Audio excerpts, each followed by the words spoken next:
Good evening, ladies and gentlemen. Welcome back to the Voice of Guo. This is TNT Daily Report on July 23rd, 2020. Please subscribe to our channel to receive more information about China, and remember to click the bell so you know the next time we upload a video. We would also like to hear valuable feedbacks from you. Everyone knows the biggest news today.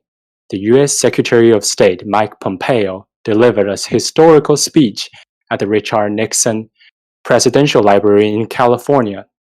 Given the speech, Communist China and the Future of the Free World on July 23rd, the U.S. Secretary of State, Mike Pompeo, decried the Chinese Communist Party as a dishonest global player and brutal domestic regime.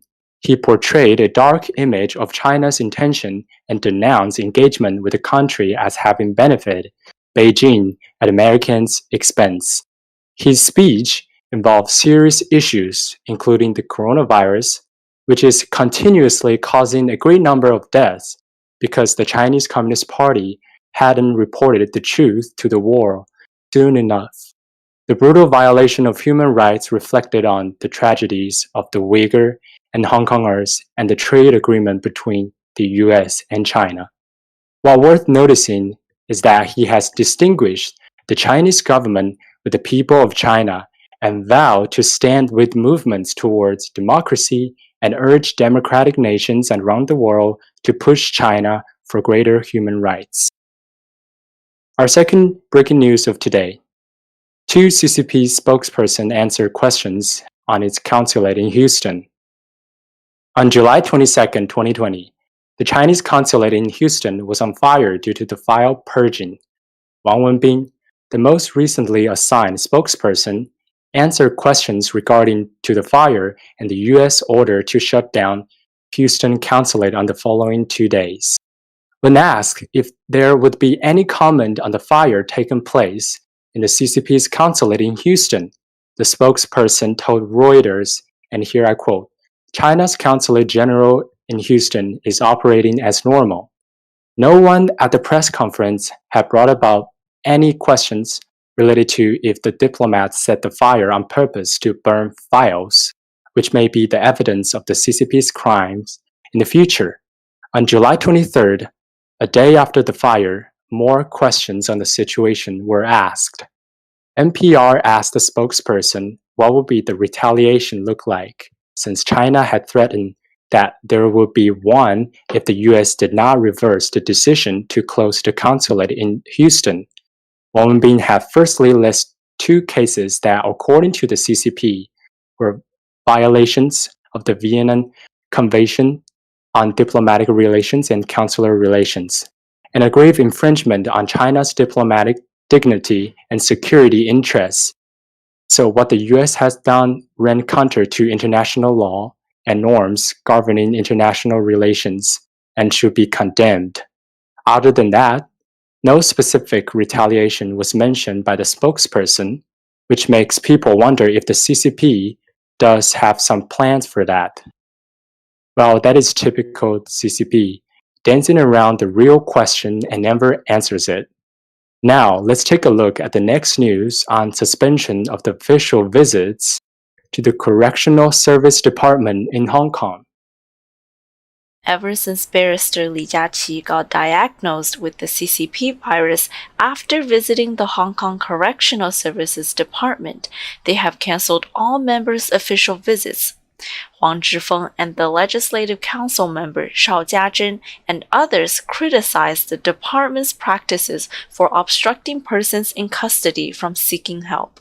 Today, on July 23rd, Huang Zhifeng posted on Facebook, urging members who have made official visits in the past to request the department to allow virtual official visits in order to protect prisoners' rights.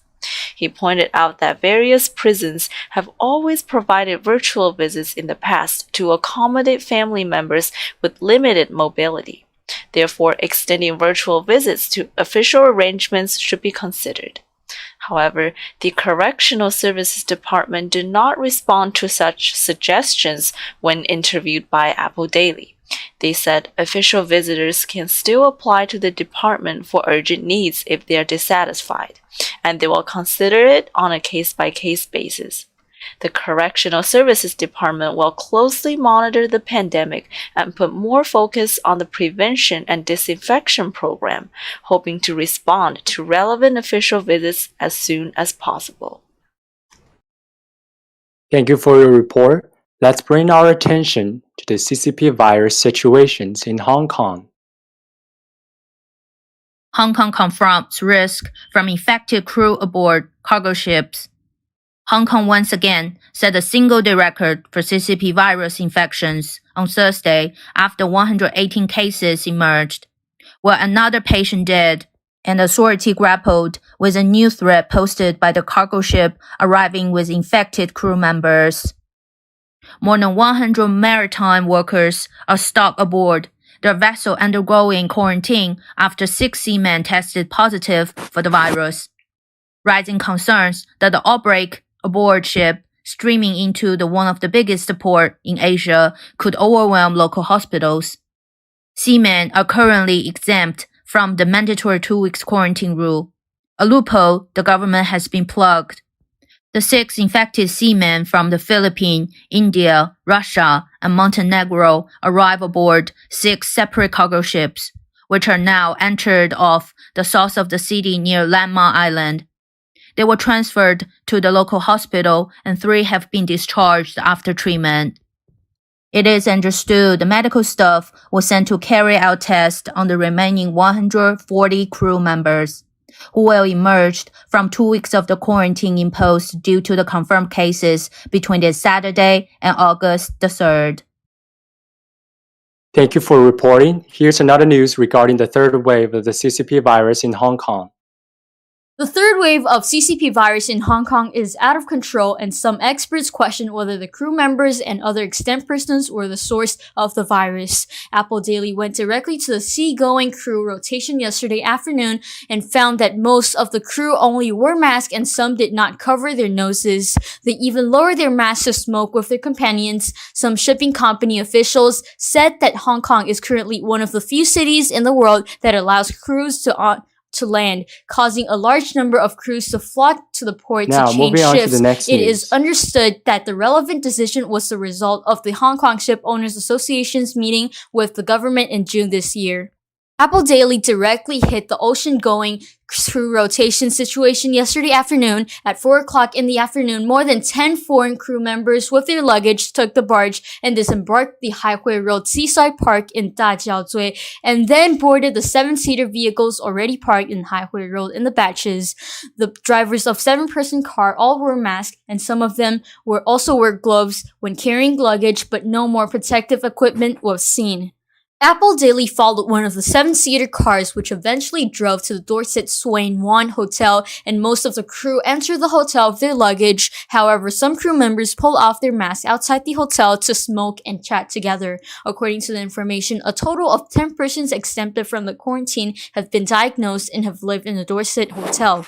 Lepekhin from Ukraine is one of the few crew members who did not enter the hotel. He said that he was about to go to the airport to fly to Europe and then transfer back to Ukraine. He pointed out that Hong Kong is currently one of the few cities that allows crews to land ashore. He is happy that he can finally return home after several months of voyage. He also pointed out that the Hong Kong government personnel once boarded the ship and immediately took samples for them to test for the virus. After waiting for 3 to 4 hours, they were found to be negative before they could board the barge. He was satisfied with the authorities' approach. The Filipino crew member Araben arrived in Hong Kong by plane yesterday carrying a negative CCP virus test certificate issued by the local agency in Philippines. He said that he had stayed in the airport after arriving in Hong Kong and only went directly from the airport to the seaside park in Dajiaozui to the board yesterday. Araben also pointed out that in the past, most of the ships boarded in Malaysia, but because many governments, including Malaysia, have banned the replacement of crew in their country, currently only Hong Kong, Japan, Singapore, and etc. are allowed to replace the crew, but there are strict restrictions.